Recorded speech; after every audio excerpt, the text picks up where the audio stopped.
रविवार को यूपी में लॉकडाउन के दौरान पसरे सन्नाटे के बीच दोपहर बाद कोलाहल भी सुनाई दिया। दरअसल यह कोलाहल त्रिस्तरीय पंचायत चुनाव से जुड़े प्रत्याशियों का था। शाम को 3 बजे के बाद तीसरे चरण में होने वाले चुनाव में उतरे प्रत्याशियों को आज चुनाव चिन्ह मिल गए। चुनाव चिन्ह पाने के बाद प्रत्याशियों में गजब का उत्साह देखने को मिला। फिरोजाबाद में भी जिला पंचायत, क्षेत्र पंचायत प्रधान पद के उम्मीदवारों को चुनाव चिन्ह आवंटित किए गए। किसी को गधा, किसी को कैमरा, किसी को अनाज ओसता हुआ किसान, तो किसी को चारपाई, तो किसी को कार हिस्से में आई। चुनाव चिन्ह मिलने के बाद प्रत्याशी भी खुश नजर आए। ज्वाला प्रसाद कौन सी बात से खड़े हुए हो? नंबर टिकाऊ थे। अच्छा, चुनाव चिन्ह क्या मिला है आपको? किसान उल्टे हो किसान। ग्राम पंचायत सलेमपुर से। अच्छा, क्या चिन्ह मिला है आपको? चुनाव चिन्ह मिला है मुझे। किस तरह का लग रहा है जन समर्थन आपको ग्राम वासियों को मिल रहा है? मेरा बहुत पुराना चल रहा है और मुझे ग्रामवासी, मेरे क्षेत्रवासी, मेरे सब सपोर्टिवल है और मुझे आशा है कि मैं चुनाव जीत रहा हूँ। ग्राम पंचायत मोहम्मदाबाद। अच्छा, आपको क्या चुनाव चिन्ह मिला है? कैरम बोर्ड मिला है और मेरी पत्नी श्रीमती रेणु देवी ग्राम पंचायत मोहम्मदाबाद बनना और नगला कुमारन से प्रधान पद की उम्मीदवार है, जिन्हें निर्वाचन कार्यालय द्वारा कैरम बोर्ड चुनाव चिन्ह आवंटन हुआ है चुनाव लड़ने के लिए। और उनका मुख्य मुद्दा है और हमारा समाज में साथ लेके चलना और विकास कार्य पे संज्ञान लेकर और उसे विकास कराना। और बिजली, पानी और जो ग्राम पंचायत मोहम्मदाबाद और बन्ना में जो TTSP टंकी लगी है योजना में, उनसे बिना रसीद के कर जो वसूला जा रहा है वो चुनाव बाद उस पर संज्ञान लेकर उसे बंद। मैं ग्राम पंचायत मोहम्मदाबाद से। अच्छा, कि चुनाव चिन्ह क्या है आपका? चुनाव चिन्ह है खड़ा हूँ। अच्छा जी, देखिए इससे पहले भी आप प्रधान रहे हैं वहाँ के। हाँ, मैं और इस बार भी प्रधान हूँ। ताल ठोकी है। हाँ, तो क्या किन मुद्दों पे आप वोट मांग रहे हैं? किन मुद्दों में मैं अपने विकास से वोट मांग रहा हूँ। सीधी सी बात है कि ग्राम पंचायत मोहम्मदाबाद में बहुत विकास हुआ है और श्यामा प्रसाद मुखर्जी का अर्बन मिशन से हुआ है काम। काम काफ़ी चल रहा है, अभी भी चल रहा है काम। ऐसी कोई दिक्कत नहीं है कि काम में कोई रोक टोक नहीं है। इतना विकास करवाया कि इसका कोई जवाब नहीं। मैं अपने विकास पे उस तरीके से मैं वोट मांग रहा हूँ। मैं ग्राम पंचायत जाजपुर से हूँ। अच्छा, क्या चुनाव चिन्ह क्या मिला है आपको? मेरा उठता हुआ अनाज है। अच्छा जी, बताइए कि किन मुद्दों पे आप जनता से वोट मांग रहे हैं? क्या है आपका मुद्दा? जी, मेरा नया सोच है और मैं नया युवा में हूँ। मैं ये चाहता हूँ ज़्यादा से ज़्यादा अपना ग्राम में विकास कराऊँ और ज़्यादा से ज़्यादा से मैं सभी लोगों की मेरी और उमंग है और मैं चाहता हूँ मेरे गांव में बहुत सारा विकास कराऊंगा। मैं चिन्ह मिला है आपको? कैरम बोर्ड मिला है। कौन से वार्ड से खड़े हुए हैं? ग्राम पंचायत धीरपुरा से प्रधान पद के लिए। अच्छा, क्या मुद्दा है आपका? जनता के बीच आप गए उतरे हैं, तो क्या मुद्दा है आपका? जनता से वोट मांग रहे हैं। सबका साथ, सबका विकास, बच्चों की शिक्षा के लिए और ग्रामीण क्षेत्र में ये नाली, खरंजा, सड़क वगैरह बनाने के लिए। BTC के लिए। कहाँ से? मोहम्मदाबाद से। अच्छा, चुनाव चिन्ह क्या मिला आपको? ऊँटी। अच्छा, किस तरह का आपको ग्रामवासियों को जन समर्थन मिल रहा है? क्या मुद्दे हैं आपके? हमारे मतलब जनता का पूरा हाथ रखा हुआ है। मैं पूरा विकास कराऊंगा थोड़ी उम्र में मैंने बहुत कछु देख लिया। आगे चल के मेरी प्रधानी की तैयारी है। मतलब मैं माता के लिए तैयारी है। मैं माता का मंदिर बनवाऊँगा। हाँ, सबका हाथ रखा हुआ है। तो वार्ड नंबर 31 से BDC के लिए तो मेरी वाइफ खड़ी हुई है, वंदना जी। अच्छा, चुनाव चिन्ह क्या है आपका? जी, चकिया। अच्छा, किन मुद्दों पे आप चुनाव लड़ रहे हैं? आपने लोगों के बीच गए हैं, ग्रामीणों के बीच गए हैं, किस मुद्दों पर चुनाव लड़ रहे हैं?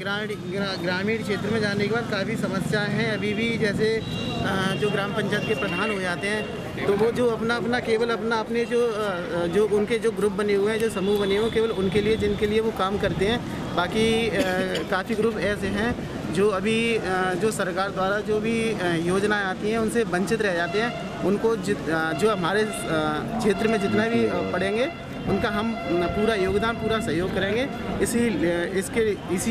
इसी मुद्दे को लेकर हम अपनी जनता के बीच में गए हैं और यही हमने पूरी जनता को जो है उनको यही हमने अनुशासन दिया है कि होने के बाद जो भी होगा हमारे स्तर से जितना भी काम कराया जा सकेगा हम उतना पूरा उनका सहयोग करेंगे। अच्छा, क्या चुनाव चिन्ह मिला आपको? किताब का चुनाव। विकास के मुद्दे हैं, शिक्षा है, स्वास्थ्य है, पानी है, बिजली है, ग्राम के विकास के लिए चुनाव होता है।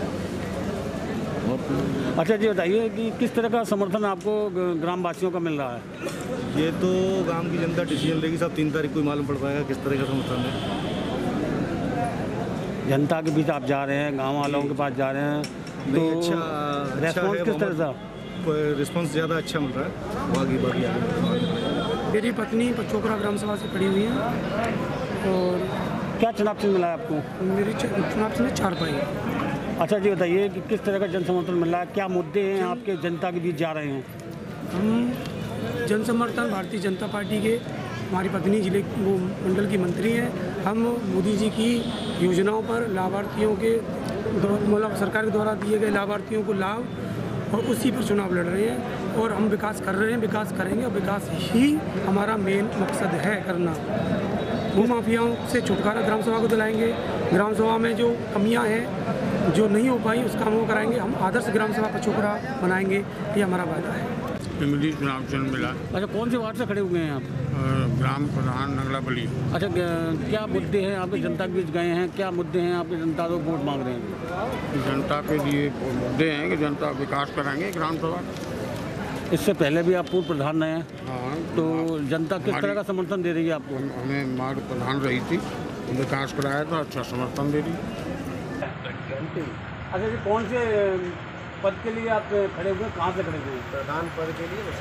अच्छा जी, बताइए किस तरह का जन समर्थन मिल रहा है और क्या नाम है, क्या मुद्दे हैं आपकी जनता से आप जो वोट मांग रहे हैं? मुझे सबका साथ, सबका विकास करूँगा और सबका सम्मान और भी सारे मुद्दे वो भी करूँगा मैं पूरे। और लंबे चौड़े बातें नहीं करता हूँ, छोटे ही करूँगा पर पूरा करूँगा। किताब। ये कौन सी ग्राम पंचायत है? ग्राम पंचायत छतरी। प्रत्याशी का नाम सत्यन सिंह और चुनाव चिन्ह किताब मिला हुआ है इनको।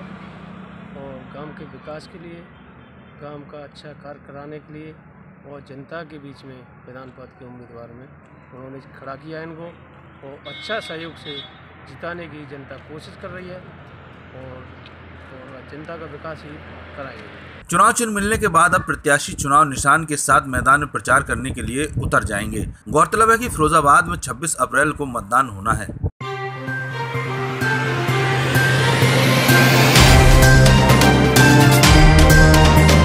कोरोना वायरस के दौर ने इस समय आम जनजीवन की कमर तोड़कर रख दी है। संक्रमित लोगों की मृत्यु दर ने ऐसी रफ्तार पकड़ी है कि अंतिम संस्कार के लिए भी मृत शरीर को 4-4, 5-5 घंटे अपनी बारी का इंतजार करना पड़ रहा है। यह आलम है आगरा के विद्युत शवदाह गृह और ताजगंज स्थित मोक्षधाम का, जहां पर प्रतिदिन की अपेक्षा पिछले 2-3 दिनों से 3 गुना ज्यादा डेड बॉडीज आ रही हैं। आलम यह है कि डेड बॉडीज लेकर जाने वाले एम्बुलेंस चालकों को भी रात के 12-12 तक बज रहे हैं। मैं सर क्षेत्र बजाजा सब वाहन ड्राइवर हूँ, मैं गाड़ी चलाता हूँ। अच्छा, अभी किसी कोविड पेशेंट के साथ आए हैं? जी, कोविड की बॉडी लेके आया था जीवन ज्योति हॉस्पिटल से। आप प्रतिदिन कितने बजे आ रहे हैं सुबह? मैं सर सुबह 8 बजे आ जाता हूँ यहाँ और सुबह 8 बजे से लेकर के यहाँ पर बॉडियों की लंबी कतार लगी। लगभग कितनी बॉडीज एक दिन में आ रही हैं? कम से कम 15-20 बॉडी आ रही हैं रोज विद्युत पे। 15 से 20 का आंकड़ा रोज का आ रहा है? रोज का है। सुबह कितने बजे आते हैं? यहाँ सुबह 8 बजे आते हैं, शाम को 8 बजे जाते हैं। अच्छा। और लेट भी हो जाते हैं, 11, 12 बज जाते हैं। ठीक है। क्षेत्र बजाजा कमेटी में जो सब वाहन जितने भी हैं जी, वो सब डेड बॉडियों का काम विद्युत पे और लकड़ी वालों पे ज्यादा कर रहे हैं। जी, सबसे ज्यादा बात ये है कि बॉडियों की सबसे ज्यादा लंबी लाइनें ज्यादा हैं, इसलिए इंतजार करना पड़ता है। लगभग आज के दिन में कितनी बॉडीज आई हैं? आज ये तीसरी हो चुकी है साहब मेरी तो। कोविड की? जी, 3 हो गई। केवल यहाँ विद्युत सब दाव पे केवल कोविड से रिलेटेड बॉडीज आ रही हैं? सबसे ज्यादा कोविड की बॉडी विद्युत पे आ रही हैं, लेकिन यहाँ समय के कारण जो 3-4 घंटे वैसे इंतजार करना पड़ रहा है जब लकड़ी वाले पे ले जा रहे हैं। अच्छा। वो कुछ बॉडियाँ बढ़ गई हैं इस टाइम और जी भगवान जाने काय से बड़ी है। लगभग कितनी बॉडीज आ रही हैं एक दिन में? 30 हो जाए, 28 हो जाए, 25 हो जाए, अभी तक 20 हो चुकी हैं। अच्छा, पहले क्या स्थिति थी आज से 10 दिन पहले पहले? आज से करीबन 4-5 दिन पहले से स्थिति ये थी कि 15, 14, 20 इससे ज़्यादा नहीं होती थी। लेकिन लगातार अब स्थितियाँ 3 दिन से रिकॉर्ड बढ़ गया है। रिकॉर्ड बढ़ गया है।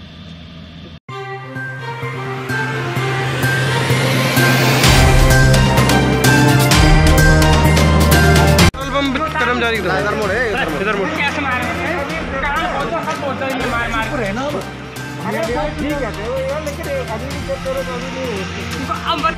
तुम जही का बैठे ना पटवाए हमें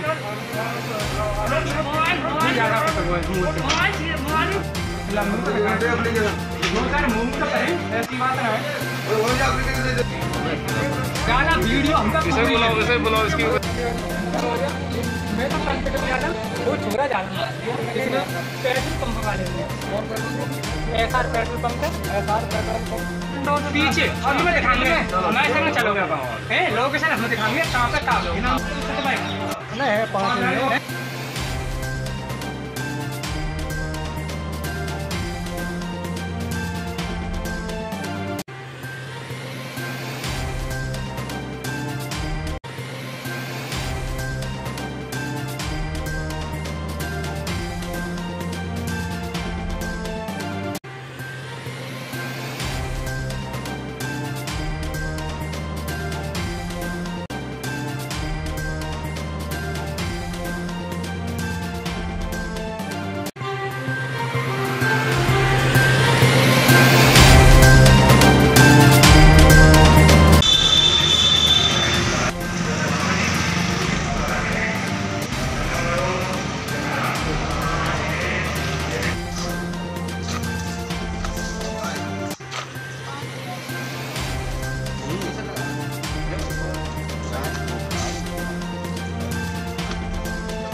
शनिवार रात 8 बजे से लागू किए गए 35 घंटे के कर्फ्यू की अवधि के दौरान पुलिस और प्रशासन की टीम मुस्तैद नजर आई, जिसके अधिकारियों ने शहर में आवागमन करते हुए वाहन चालकों के साथ सख्ती दिखाई।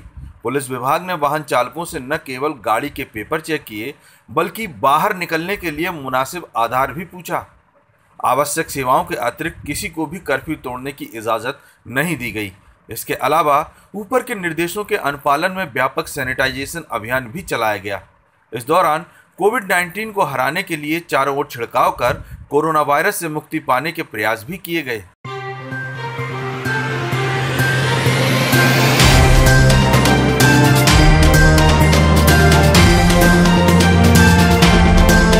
फिरोजाबाद जनपद में अभी पंचायत चुनाव इन दिनों शबाब पर हैं।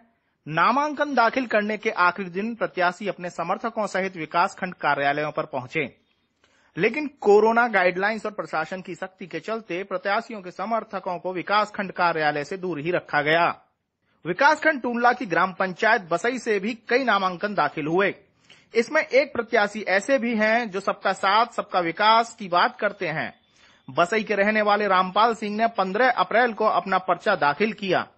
पर्चा दाखिल करने के बाद जब रामपाल अपने समर्थकों के पास पहुंचे तो उनके समर्थकों ने उनके समर्थन में नारे लगाकर उनका स्वागत किया। समर्थकों का जोश 7वें आसमान पर था। रामपाल के परिवार में उनके पिता भी पहले प्रधान रह चुके हैं। अब रामपाल प्रधानी का चुनाव लड़ रहे हैं। रामपाल कहते हैं उनका मुद्दा सबका साथ, सबका विकास और सबका विश्वास है। अगर जनता उन्हें मौका देती है तो वे जनता के लिए काम करेंगे। मैं जितनी भी सरकारी योजना है सभी को, सब लोगों के पास, गरीब हैं, वंचित हैं, सभी लोगों के पास पहुंचाना है। नाली, खरंजा, बिजली, सड़क, पानी, ये सब सुविधाएं उपलब्ध करानी है।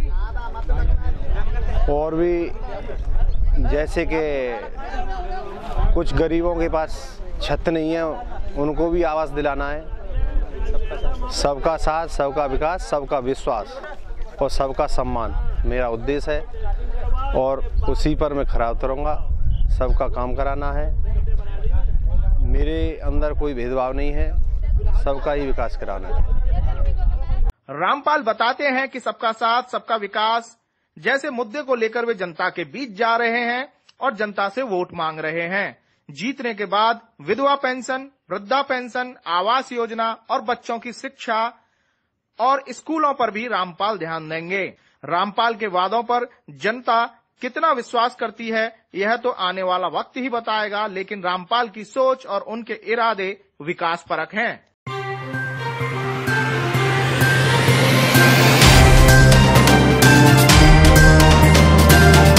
हमारा जो प्रधान होना चाहिए वो मतलब विकासशील होना चाहिए, जिसकी मतलब एडवांस सोच होनी चाहिए। जो आज तक परंपराएं चली आ रही हैं वो ना दोहराई जाएं। मतलब जो विकास कराया जाए वो चेहरे देख करके ना कराया जाए, जहां विकास की ज़रूरत है वो कराया जाए, मानक के अनुसार विकास कराया जाए। हमको ऐसा ही अपना जनप्रतिनिधि चाहिए। हमारे वार्ड में अब तक जो भी जिला पंचायत सदस्य चुना गया है उसने कभी भी वार्ड की आवाज़ को सदन में रखा ही नहीं है डीएम साहब के सामने आज तक, क्योंकि डीएम साहब पदेन सचिव होते हैं जिला पंचायत अध्यक्ष के। हम चाहते हैं कि इस बार हमारा जो जिला पंचायत का मतलब जो भी सदस्य चुना जाए वो कम से कम 21 नंबर की वार्ड की समस्या को मेज पर हाथ मार के कहने की दम रखता हो। हमें इस तरीके का चाहिए, और जब वो अपनी बात रखने के लिए सक्षम हो जाएगा तो विकास ऑटोमेटिक अपने आप हो जाएगा, क्योंकि वो अपने शेयर का जो भी मिलेगा उसको क्षेत्र में लगाएगा तो वो विकास निश्चित तौर पर होगा। अगर हमारी ग्राम सभा गढ़ी जाफर का हमें मौका देती है तो अब सबसे पहले हम जो भी गांव की समस्याएं हैं नीचे स्तर से उस सबसे पहले वो उसका समाधान होगा। और जितनी भी छोटी मोटी गांव में सड़कें, बिजली, पानी जो मेन समस्याएं होती हैं उसमें हम जी जान से अपना वो करेंगे, काम कराएंगे और छोटी और भी समस्याएं उनको समाधान कराएंगे। गांव का प्रधान विकासशील हो और सबको साथ लेकर काम करे, किसी के चेहरे को देखकर काम नहीं करे। गांव की जो जल भराव की समस्या है, कुछ गलियों की समस्या है, उनका विकास करे। मतलब सबको एक साथ लेके चले। युवा होना चाहिए, पढ़ा लिखा होना चाहिए, अच्छा होना चाहिए। तो नहीं है, मिड डे मील का भी कोई ज़्यादा सुधार नहीं हुआ है। पहले तो शिक्षा का माहौल ही गांव के अंदर इतना ख़राब है, प्राइमरी स्कूलों का, चाहे कोई भी प्रधान रहा हो, किसी का भी हो, किसी भी उसमें हो, चाहे 5 साल पहले हो या और उससे भी 5 साल पहले हो, शिक्षा का स्तर तो बहुत ही ज़्यादा ख़राब हुआ है हमारे यहाँ पे, और शुरू से ख़राब ही है। मैं तो ये चाहता हूँ कि शिक्षा का स्तर होना चाहिए जिससे गरीब बच्चों को मुफ्त में शिक्षा मिल सके। मेरी सोच के अनुसार गांव में जो प्रधान जो भी हो वो एक ईमानदार, एक स्वच्छ और एक नौजवान होना चाहिए, क्योंकि गांव के जो भी पहले पूर्व प्रधान हुए थे उन्होंने हमारे गांव का जो भी विकास जो किया है वो काफ़ी स्तर नीचे स्तर से किया है, और राजनीति भी काफ़ी ख़राब कर चुके हैं वो, और इस बार वो चुनाव लड़ भी नहीं रहे हैं। इस वजह से गांव की जनता ने बिल्कुल भी नकार दिया है।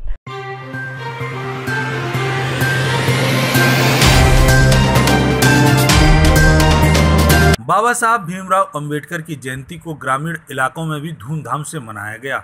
फिरोजाबाद के टूंडला विकासखंड के मोहम्मदाबाद और छितरई में भी बाबा साहब की प्रतिमा पर माल्यार्पण कर उनको याद किया गया। छितरई में प्रधान पद के प्रत्याशी सत्येंद्र सिंह ने बाबा साहब की प्रतिमा पर माल्यार्पण कर उन्हें याद किया और बाबा साहब के बताए गए मूल नियम को धारण करने की बात कही।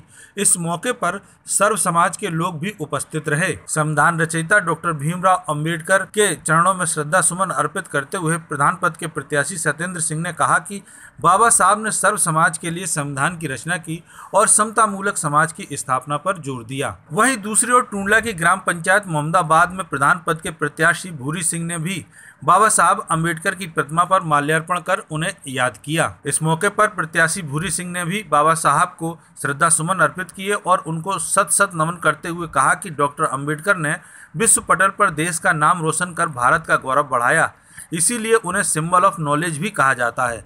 आज जरूरत है कि सभी लोगों को उनके आदर्शों का पालन करें और उनके बताए रास्ते पर चलने की बात भी कही गई।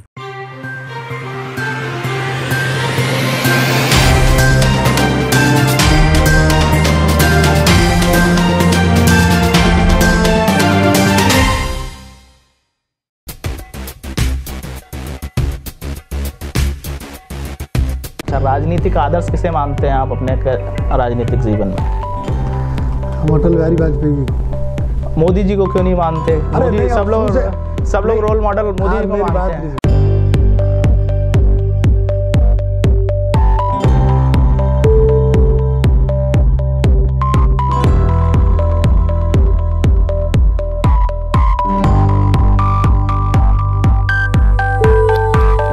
और वो आगे का वोट नहीं देंगे तो इस तरह का कर रहे हैं, तो इस तरह की बात है, इस तरह के आदमी आ मतलब भाजपा आमने सामने आ जाती है।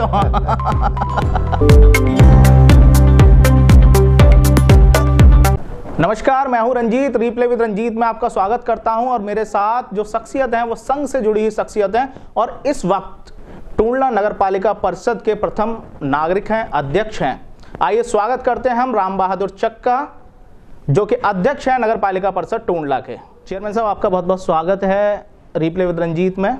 धन्यवाद। सबसे पहला मेरा सवाल आपसे यह है कि राम बहादुर चक का बचपन जो है वो कहाँ बीता और प्रारंभिक शिक्षा दीक्षा जो हुई वो कहाँ से हुई? मेरा गांव जौंदरी जो नार की इलाके में पड़ता है और जिला फिरोजाबाद में ही है। टूंडला से 10-12 किलोमीटर दूर है। जौंदरी में मेरा जन्म हुआ और प्राइमरी शिक्षा और जूनियर हाई स्कूल तक गांव में ही विद्यालय था, वहाँ मैंने पढ़ाई की। उसके बाद हाई स्कूल में RRM इंटर कॉलेज बछगांव से हाई स्कूल किया। First year inter SRK inter college Firozabad से और BA और MA भी फिरोजाबाद SRK डिग्री कॉलेज से। उससे पहले BA से पहले इंटर के बाद मैंने BTC की थी और BTC के बाद मेरी सर्विस लगी थी प्राइमरी पाठशाला फिरोजाबाद में विशेष शिक्षा परिषद में। तो वहाँ लगभग 8 साल मैंने शिक्षण कार्य किया था जी। और उसके बाद मैंने B.Ed किया था। B.Ed के बाद फिर आगरा कॉलेज आगरा से LLB की थी। MA हिंदी और इकोनॉमिक्स 2 विषयों में MA किया है। वहाँ अध्यापन कार्य छोड़ करके मेरी सर्विस लग गई थी रेलवे में, स्टेशन सहायक स्टेशन मास्टर के पद पर 6 साल मैंने वहाँ सर्विस की थी। जब से मैंने LLB का कोर्स प्रारंभ किया था तभी से मेरे दिमाग में राजनीति करने की उथल पुथल मचा करती थी कि राजनीति में आए और समाज सेवा करें। सर्विस तो लोग करते ही हैं, तो उस तरह से सोचते सोचते 5-6 साल सर्विस की। उसके बाद राजनीतिक बैकग्राउंड की हम बात करते हैं तो किस विचारधारा से, जब आप कह रहे हैं कि राजनीतिक उथल पुथल आपके मन में चल रही थी, तो कौन सी विचारधारा ऐसी थी जो आपको लगातार प्रभावित कर रही थी और आप उससे जुड़ना चाह रहे थे? तो हम ये चाह रहे थे कि विधायक बनकर समाज की सेवा करें और विधायक के पास क्षेत्रीय अधिकार होते हैं, उन अधिकारों के तहत ही समाज की सेवा हो सकती थी, वो हमारे दिमाग में था। तो बहुत दिनों तक हमने प्रयास किया। जब वो सहायक स्टेशन मास्टर था मैंने सर्विस छोड़ी थी देवबंद जी, ये सहारनपुर जिले में पड़ता है। तो सर्विस छोड़ने के बाद यहाँ जब आए, यहाँ पर हमारे गांव के एक राजेंद्र कुमार जैन है बूरे वाले जी, वो हमारे गांव के रहने वाले हैं। उन्होंने कहा कि भाई भारतीय जनता पार्टी से टिकट हम लोग दिलवा सकती हैं, प्रयास करो, आ जाओ। तो हम आए और हमने प्रयास किया। प्रयास करने पर हमें टिकट भी मिल गया और चुनाव लड़े। कौन सी सन थी वो जब आपको पहली बार भारतीय जनता पार्टी से जुड़ने का मौका मिला, और किस सन में आपको टिकट मिला विधानसभा का? 91 में। तो सन 91 में, उससे पहले ये राम मंदिर आंदोलन हुआ था। तो राम मंदिर आंदोलन में हम कार्यक्रमों में जाते थे और उसमें एक बार इतना उग्र आंदोलन हो गया कि उसमें अरेस्ट हमें कर लिया गया और हम जेल रहे 10 दिन। फतेहगढ़ की जेल में हमें भेज दिया गया था। रात में हमें नहीं मालूम था ये कहाँ भेज रहे हैं। जब सवेरा हुआ तब फतेहगढ़ मालूम पड़ा कि फतेहगढ़ में आ गए हैं। इस तरह का। तो उस समय लगभग कितने लोगों की गिरफ्तारी हुई थी आपके साथ और कहाँ से हुई थी? हमारे साथ लगभग 80 लोग थे। और ये आंदोलन कहाँ चल रहा था? फिरोजाबाद में। और फिरोजाबाद से सब लोग 80 आदमी पूरे जिले के थे। 80 आदमी अरेस्ट हुए थे वहाँ से। इसमें हमारे साथी वो थे रामकृष्ण दादा जी, वो खत्म हो गए जी, वो भी हमारे साथ जेल में रहे थे। और कई लोग थे इस तरह के जो हमारे साथ में रहे थे। उस समय जब लालकृष्ण आडवाणी बात करते थे राम मंदिर की, अटल जी सामने खड़े होते थे, क्योंकि आप उस समय युवा रहे, आपका किस तरह से राम मंदिर के आंदोलन की शुरुआत हुई और आप लोग किस तरह से प्रेरित हुए? क्योंकि अब इस दौर में देखते हैं तो राम मंदिर का फैसला सुप्रीम कोर्ट दे चुका है। तब से लेकर अब तक का जो आप राम मंदिर से जुड़े हुए आंदोलन से लेकर उसका जो सफलता है उसको कैसे बयां करते हैं? राम मंदिर का जो मुद्दा है, माननीय आडवाणी जी ने उसका बहुत ज़्यादा शोर मचाया था तथा उन्होंने प्रयास किया था, बहुत भरसक प्रयास किया था। उन्होंने रथ यात्रा भी निकाली थी। रथ यात्रा के समय भी काफ़ी परेशानियों का सामना करना पड़ा था, क्योंकि उस समय सपा की सरकार थी। तो हम लोग उन्हीं के बताए हुए निर्देशों के अनुसार काम करते थे। जब जिले में या क्षेत्र में जैसा भी आदेश मिलता था उस तरह से हम कार्यक्रम में लग जाते थे। अगर बात करें हम 10 दिन आपने जेल में उस समय बिताए, राम मंदिर आंदोलन सपा की सरकार थी, मुलायम सिंह पर भी आरोप लगते हैं कि इन्होंने कार सेवकों का दमन कराया, उस समय गोलियां भी चलवाई। कोई डर या किसी तरीके का भय महसूस होता था वहाँ, या फिर कौन से ऐसे नेता थे जो आपसे जेल में जाकर मिले, वहाँ पर आपका हौसला अफजाई की? हमें तो कोई डर नहीं लगता था।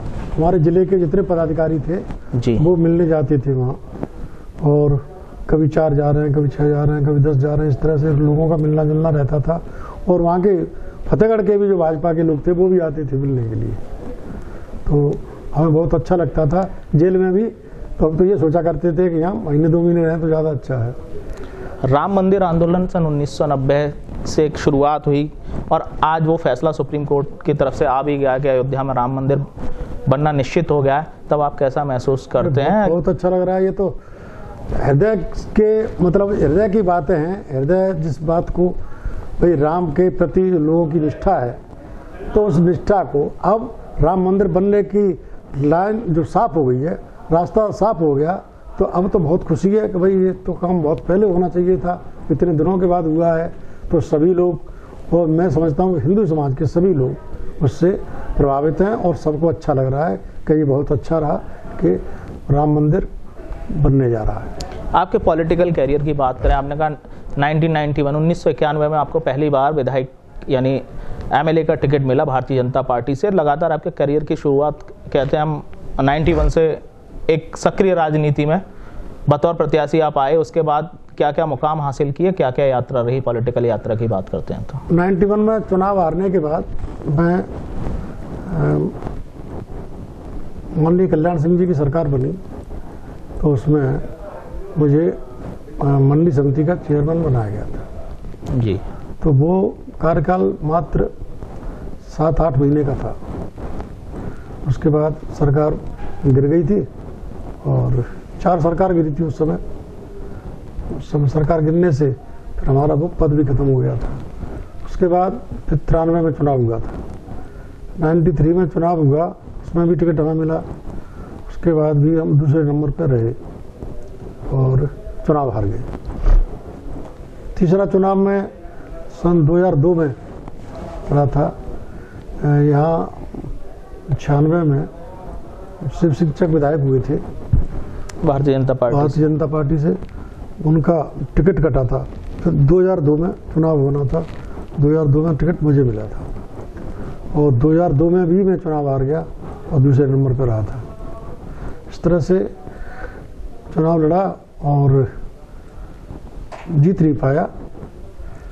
फिर पार्टी ने अभी 2017 में ये सोचा कि भाई चलो इनको कहीं एडजस्ट किया जाए, तो उन्होंने चेयरमैन का चुनाव लड़वा दिया। हाँ, मेरा आपसे सवाल ये 2017 से पहले 2002 तक आप लगातार चुनाव हारते रहे।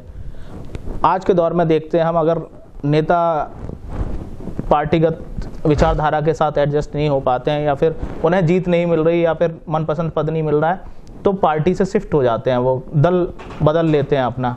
तब राम बहादुर चक को कभी कोई ऐसा महसूस हुआ कि मुझे दल बदल के समाजवादी पार्टी या बहुजन समाज पार्टी, तमाम राजनीतिक दल हैं, कांग्रेस है, उनके साथ जुड़ना चाहिए? नहीं, बात ठीक है, आदमी थोड़ा सा बहकता जरूर है, लेकिन जिस पार्टी में आदमी रहता है सफलता उसी से मिलती है और वही उसी पार्टी में उसका भला हो सकता है, जैसा हमने देखा। हालांकि वो पीरियड बहुत लंबा होता है, उस पीरियड में भी कभी जिला पंचायत का चुनाव कभी पत्नी को लड़ाया, तो कभी प्रधानी का चुनाव भाई को लड़ाया। इस तरह से हम पॉलिटिक्स में सक्रिय बने रहे। वैसे मैं यहाँ मैंने वकालत का रजिस्ट्रेशन भी कराया था, तो उसके नाते मैं तहसील टूलना में वकालत का कार्य भी करता था। 2017 में जब आपके नाम की घोषणा हुई तो विरोध भी खूब हुआ था कि राम बहादुर चक को टिकट क्यों दिया गया। एक जिस प्रत्याशी को विधायक के तौर पर अब देखते रहे लोग, वो चेयरमैन प्रत्याशी के तौर पर टूंडला में था, तब आपका विरोध भी हुआ था। तब विरोध के सुर को कैसे दबाया और एक बड़ी जीत भी आपकी हुई। कहा जाता है कि एसपी सिंह बघेल उस समय कैबिनेट मंत्री हुआ करते थे उत्तर प्रदेश सरकार में, उनका पूरा सहयोग रहा कि आपको ये टिकट मिलना चाहिए। कैसे देखते हैं 2017 की यादों को, जब पार्टी ने आपको बतौर चेयरमैन प्रत्याशी उतारा? माननीय मंत्री जी एसपी सिंह बघेल साहब ने टिकट दिलवाने में पूरा सहयोग किया था और पार्टी और संघ के लोग चाहते थे कि इनको टिकट मिलना चाहिए। लेकिन हर पार्टी में कोई न कोई ऐसा आदमी रहता है जो विरोध करता है एक दूसरे का, तो इस तरह की तो परंपरा चलती रहती है, मैं तो ये जानता हूँ। क्योंकि पॉलिटिक्स में जब तक गुट नहीं होंगे या गुटबाजी नहीं होगी तब तक पॉलिटिक्स नहीं हो सकती है। कंपटीशन तभी हो पाता है जब 2 गुट हो या 3 गुट हो, तो वो ऐसा होता है। जब तक टिकट फाइनल नहीं होता है तब तक खींचातानी रहती है। टिकट फाइनल होने के बाद लगभग 2, 4, 6 दिन में ही लोग सब इकट्ठे हो जाते हैं, फिर कुछ नहीं होता। 2017 में आप चेयरमैन का चुनाव जीतते हैं, क्योंकि उस समय कहा जाता है पिछले कार्यकाल में 12 से 17 तक टूंडला पर वरद हस्त रहा रामगोपाल यादव का और नगर पालिका को बहुत बड़े पैमाने पर फंड भी मिला। कैसे देखते हैं, क्या उस 5 साल में जो टूंडला का विकास होना चाहिए था, क्या उस धनराशि से विकास हो पाया या नहीं? विकास तो हुए हैं उस समय, लेकिन जिस तरह से विकास होने चाहिए उस तरह से नहीं हुए। और उस समय धनराशि बहुत आई। उसका कारण ये था कि सपा की सरकार थी, मुख्यमंत्री अखिलेश यादव थे और वो उनके चाचा थे रामगोपाल जी, तो वो पैसा खूब लाते रहे। एज ए मुख्यमंत्री जो वो कहते थे वो करते थे, इसलिए पैसा आता रहा और चेयरमैन साहब काम भी कराते रहे।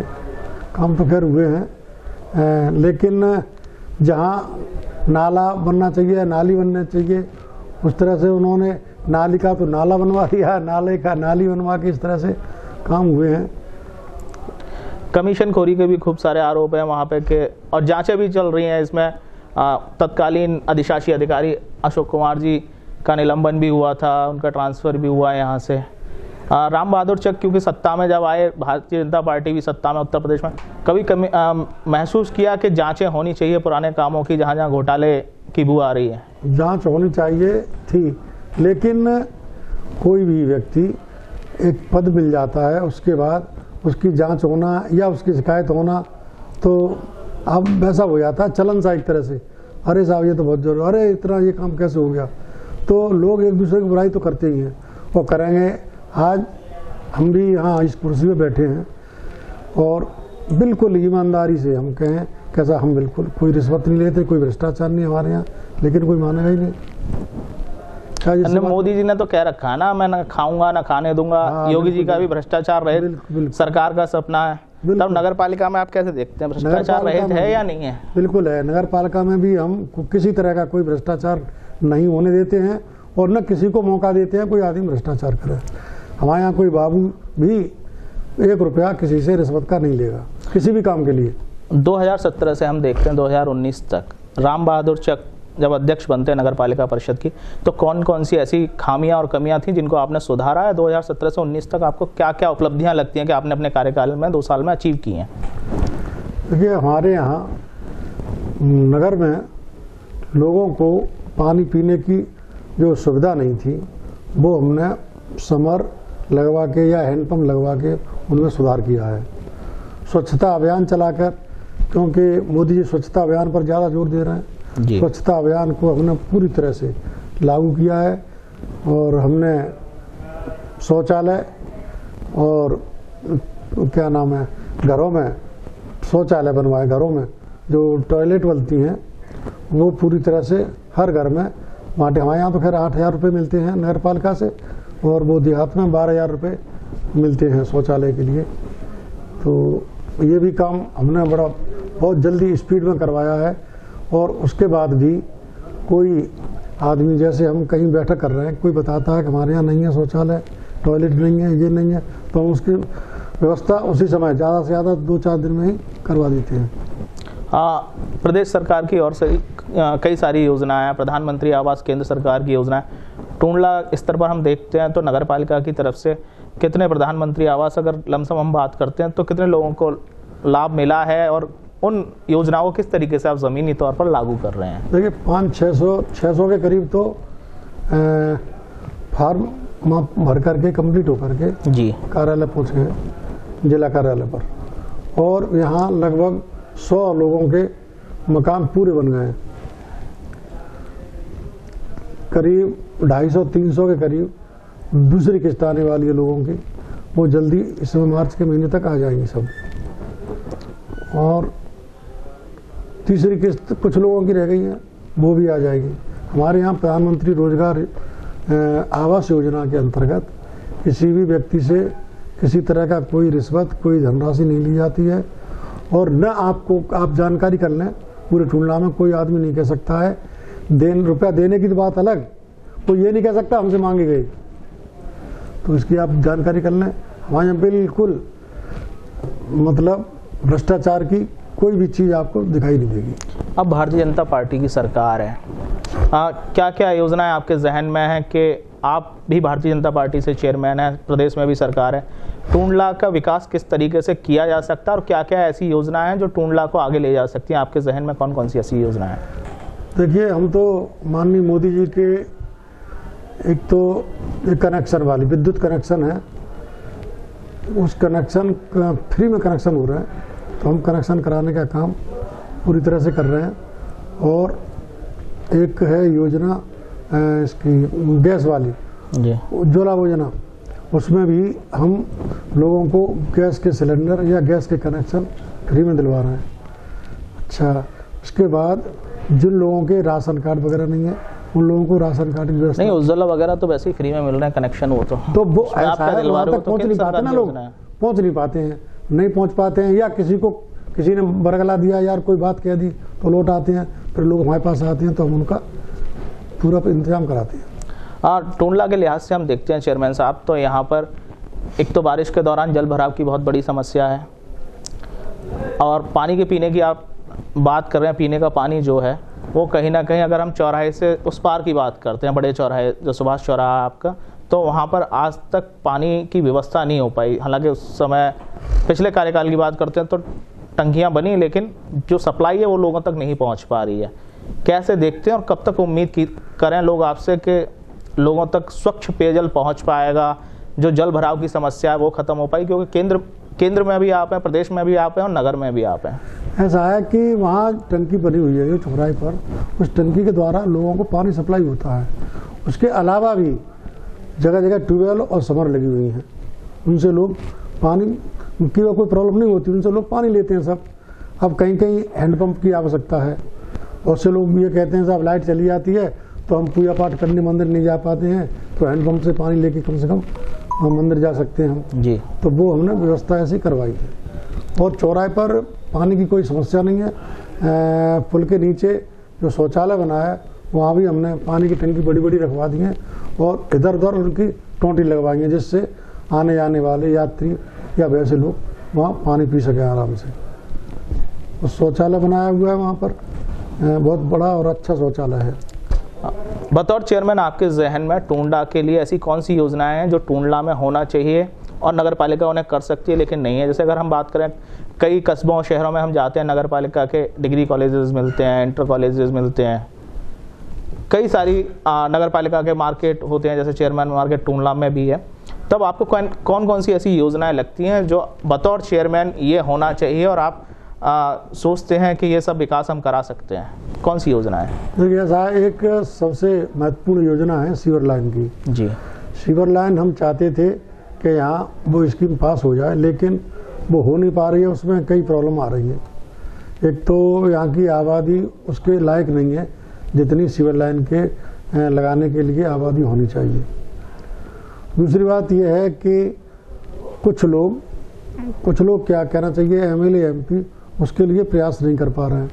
प्रयास करें तो यहाँ हो सकती है, सीवर लाइन होने से यहाँ का विकास बहुत हो सकता है। चेयरमैन साहब, एमएलए भी आपके रहे, एमपी भी आप ही के हैं अभी, तो आप लोग कम्युनिकेट नहीं कर पा रहे हैं? निवेदन कर सकते हैं, लेकिन उन्होंने बता दिया अभी जैसे एटा रोड पर सुभाष मूर्ति से आगे जब जाएंगे तहसील तक, तो रोड की चौड़ाई है वो बहुत कम है। वहाँ के लोग एटा रोड पर इधर उधर रहने वाले लोग सभी ये कहते हैं डिवाइडर बनवा दिया जाए, लेकिन उसका जो मानक है जी वो ये है कि डिवाइडर बनवाने के लिए उस रोड की चौड़ाई मतलब एक लिमिट है उसकी जी, कैसा 50 मीटर हो या 100 मीटर होनी चाहिए रोड की चौड़ाई, तो वो है नहीं, इसलिए वो डिवाइडर बन नहीं सकता है।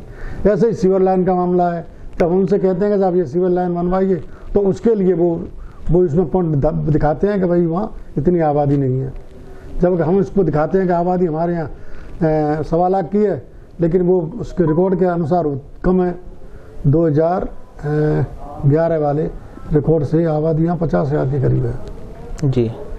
तो अब 2021 में देखो कितनी होती है, उसके बाद फिर प्रयास करेंगे आबादी के हिसाब से उसका अवगत बनेगा। हालांकि जो ये आबादी वाला चक्कर है तो वो सपा के शासन में नहीं चल रहा था, एक शमशाबाद है जी नगर पालिका जी आगरा में जी, शमशाबाद के चेयरमैन ने वहाँ पर सीवर लाइन डलवा दी है जी। तो अब उनसे उसका उदाहरण देते हैं, बताते हैं उन्हें, तो भाई कि उस समय अखिलेश की या सपा की सरकार थी, उन्होंने कैसे कर दिया हमने कह सकते हैं। तो आप मानते हैं कि अखिलेश की सरकार ज्यादा विकासवादी थी, भाजपा सरकार रोक लगा दी थी? विकासवादी नहीं, केवल एक जगह ही बनवा दिया उन्होंने और सब जगह थोड़ी बनवाया है। अब एक जगह मान लो किसी वजह से या कोई कारण रहा हो तो उन्होंने बनवा दिया हो, और कहीं थोड़े गया। मेरा दूसरा सवाल आपसे है कि नगर पालिका की जिम्मेदारी है कि ऑटो स्टैंड और जो भी नगर के अंदर व्यवस्थाएं हैं वो नगर पालिका की जिम्मेदारी होती है। अगर हम बात करें सुभाष चौराहे की, तो वहाँ पे जो ऑटो वाले हैं उनका कोई ना तो नियत स्थान है और ना कोई व्यवस्था है। टूंडला की छवि दूसरे नगर के लोगों या दूसरे लोगों में किस तरह की जाती है आप भी समझते हैं। क्या नगर पालिका कभी उसको एक बड़े विजन पे देखती है कि उसे हमें किस तरीके से व्यवस्थित करना? अभी लगातार ऑटोज के चालान भी हुए हैं, लोग परेशान भी हुए हैं, ऑटो चालक भी परेशान हुए हैं, पुलिस कहती है नगर पालिका की जिम्मेदारी है। किसको दोषी मानते हैं आप इसमें? नहीं, ऐसा है, उसमें जिम्मेदारी तो सबकी है जी। नगर पालिका की भी जिम्मेदारी है कि वहाँ स्टैंड की व्यवस्था की जाए और उसमें पुलिस का सहयोग बहुत जरूरी है जी। प्रशासनिक अधिकारी है, SDM है, उनका भी उसमें रोल रहता है जी। इसलिए तो वो सबकी जिम्मेदारी से काम हो तभी हो सकता है। उसके लिए प्रयास कई बार किए गए हैं, लेकिन कुछ राजनीतिक लोग उसमें कोई न कोई अड़ंगा लगा देते हैं, इसलिए नहीं हो पा रहा है। तो मेरा फिर वही सवाल है, मतलब सरकार में आप में हैं, प्रदेश में आप हैं, आप जिससे कहेंगे वो हो जाए। ऐसे कौन से वो राजनीतिक लोग हैं जो आपको चैलेंज कर रहे हैं इस समय? ऐसा है, कुछ लोग ऐसे होते हैं कि कोई काम हो रहा हो किसी का, हम आपके साथ हैं मान लो किसी काम में, तो वो आप ने कहा कि भाई चलो ये मेरी खिलाफत कर रहे हैं, तो आपने एक भाजपा के नेता को पकड़ लिया, अरे कि भाई वो ये खिलाफत कर रहे हैं ऐसा क्या, और हमारा आप विरोध कर रहे हैं, आप भी हम भाजपा को वोट देते हैं और आगे का वोट नहीं देंगे, इस तरह का कर रहे हैं। तो इस तरह की बात है, इस तरह के आदमी आ मतलब भाजपा आमने सामने आ जाती है तो फिर इसका निदान कैसे होगा? उसका देखिए, हर समस्या का समाधान तो होता है, हर बीमारी का इलाज होता है जी। तो अब उसका धीरे धीरे जब सब लोग समझ लेंगे तो वो उसके लिए फिर नहीं करेंगे। चेयरमैन साहब, मेरा अगला सवाल आपसे ये है, अगर हम बात करें राम बहादुर चक के राजनीतिक कैरियर में, आप सबसे बड़ा प्रतिद्वंदी किसे मानते हैं अपना? यहाँ विधानसभा में? हाँ, विधानसभा में तो अभी कोई नहीं, हम तो अभी शिव सिंह चक हैं और तो कोई है नहीं प्रतिद्वंदी है। हाँ, अब तो आपकी पार्टी में वापस हो? नहीं, तो पार्टी में इसलिए तो बता रहा हूँ मैं टिकट के लिए तो प्रतिद्वंदी होते हैं। अच्छा, सबसे बड़ी बात तो टिकट की है। अच्छा, राजनीतिक आदर्श किसे मानते हैं आप अपने राजनीतिक जीवन में? हम अटल बिहारी वाजपेयी। मोदी जी को क्यों नहीं मानते? मोदी सब लोग रोल मॉडल मोदी जी को मानते हैं। मैं तो जो पुरानी बात बताई, मैं पुराने समय से आया। मोदी जी तो अभी तो बने 5-6 साल से प्रधानमंत्री नहीं, अटल जी जब से हैं जी, तब से मैं बात बता रहा हूँ, तो उस समय हम उनसे जुड़े हुए हैं, तो उनकी बात बताइए। मोदी जी तो खैर अटल जी आपके आदर्श हैं। हाँ। अच्छा, मेरा एक सवाल आपसे ये है कि आप क्योंकि आडवाणी और अटल की भाजपा के लोग रहे हैं और आज अमित शाह और मोदी की भाजपा है, दोनों भाजपा, मतलब भाजपा तब से और अब तक क्या अंतर देखते हैं? भाजपा कितनी बदली है और भाजपा के सिद्धांत क्या परिवर्तित दिखाई देते हैं आपको? बहुत बदली है। आज मोदी जी के समय में, योगी जी के समय में भाजपा बहुत बदल रही है, काफ़ी विस्तार हुआ है और पार्टी का भी स्थान बहुत बढ़ गया है। लेकिन सैद्धांतिक और वैचारिक तौर पर जो पहले विचारधारा थी और उसमें क्या फर्क है? ऐसा है, पहले लोग जो थे वो समाज सेवा की दृष्टि से कार्य करते थे जी, समाज की सेवा हो, देश की सेवा हो। लेकिन राजनीतिक क्षेत्र में आज की स्थिति में लोगों में वो भावना कुछ कम हो गई है, तो उसका वही फर्क तो वहाँ भी पड़ रहा है, तो यहाँ भी पड़ता है। अगले 3 साल आप बतौर चेयरमैन और टुंडला की कमान संभालने वाले हैं, क्या उम्मीद करें लोग आपसे? जो समस्याएं हैं जनमानस की, वो कब तक दूर होने की उम्मीद है? यहाँ टुंडला में कुछ पार्क बनने वाले हैं, उनमें हम पार्क के लिए विशेष जोर दे रहे हैं कि पार्क बने हमारे यहाँ। कोई पार्क ऐसा नहीं है जहाँ 10, 20, 50 आदमी बैठ के गोष्ठी कर सकें, ऐसी कोई जगह नहीं है। तो पार्क के मूड में है और कुछ ऐसा करना चाहते हैं, एक हम गेट बनाना चाहते हैं चौराहे पर जी, जो टुंडला में अंदर प्रवेश करने के लिए प्रवेश द्वार बने, अच्छा बने, भव्य बने, जिसको हम कहें बाद में कि हमने बनवाया था, लोग तो कहेंगे ही फिर, तो इस तरह का वो भी हम बनवाना चाहते हैं। चेयरमैन साहब, कोई रोजगार परक योजना आपके जहन में नहीं है? क्योंकि टुंडला का युवा अगर हम बात करें तो वो या तो आगरा जॉब करने जाएगा या नोएडा जाएगा या दिल्ली जाएगा, क्योंकि टुंडला हमेशा से सेंटर रहा, रेलवे का बहुत बड़ा जंक्शन है। आपको क्या लगता है, यहाँ आपके प्रयास से कोई ऐसा, पहले हिंदुस्तान लीवर लिमिटेड हुआ करती थी, वो आज नहीं है, बड़े पैमाने पर बेरोजगारी है, लोग इधर से उधर भटक रहे हैं। पार्क के अलावा अगर रोजगार की बात करें तो हाँ, ऐसा है जी कि कोई बड़ी कंपनी आए यहाँ पर, तब ये समस्या का समाधान हो सकता है। नगरपालिका की ओर से तो भाई हम कुछ कर नहीं सकते हैं, कुछ हो ही नहीं सकता है। फिर भी एक प्रस्ताव तो भेजा ही जा सकता है प्रदेश सरकार को। बिल्कुल बिल्कुल, तो हम प्रस्ताव भेज देंगे, वैसी बात है। तो ये थे हमारे साथ नगर पालिका परिषद टुंडला के चेयरमैन राम बहादुर चक। बहुत बहुत शुक्रिया आपका चेयरमैन साहब। तो ये थे हमारे साथ टुंडला नगर पालिका परिषद के चेयरमैन राम बहादुर चक, जो कह रहे थे कि आगामी 3 सालों में टुंडला का विकास होगा। अब देखने वाली बात होगी कि पिछले 2 साल और अगले 3 साल राम बहादुर चक के कार्यकाल में कितना विकास होता है, ये आने वाला वक्त ही बताएगा। रिप्ले विद रंजीत में फिलहाल इतना ही, तब तक के लिए नमस्कार। मैं हूं रंजीत और लेकर आ रहा हूं आपके लिए किस्से और कहानी रंजीत की जुबानी। सबसे पहली सीरीज किस्से कासगंज के। यहाँ गंगा के 2 रूप हैं, एक जीवंत है, एक इतिहास स्वरूप है। यहाँ गंगा की धार है, सतयुग का सार है, कण कण में विष्णु भगवान है क्योंकि वराह अवतार है। तुलसी और द्रोण का तप है, कपिल मुनि का जप है, भागीरथ की तपस्या है और मार्कंडे का वास है। यहाँ इंद्र के घोड़े की कहानी है, उर्दू और हिंदी दोनों ही वाणी हैं। खुशरो की ख्वाहिश है, शायरी की पैदाइश है। भृगु का आश्रम है, द्रुपद की राजधानी है। पाटलावती की शक्ति है, पटियाली की कहानी है। यहाँ का सुनहरा पौराणिक इतिहास है। ये कासगंज है, इसमें सृष्टि का आरंभ है और मार्कंडे की चिरंजीविता का वास है। यहाँ महामृत्युंजय की कल्पना है, यहाँ मृत्यु पर विजय की साधना है। महामृत्युंजय मंत्र इसी धरा की तो रचना है। यहाँ सब कुछ तो अपना है। तो कासगंज के इतिहास से रूबरू कराऊंगा मैं खुद यानी रंजीत। देखिए किस्से कहानी रंजीत की जुबानी एपीसी न्यूज पर।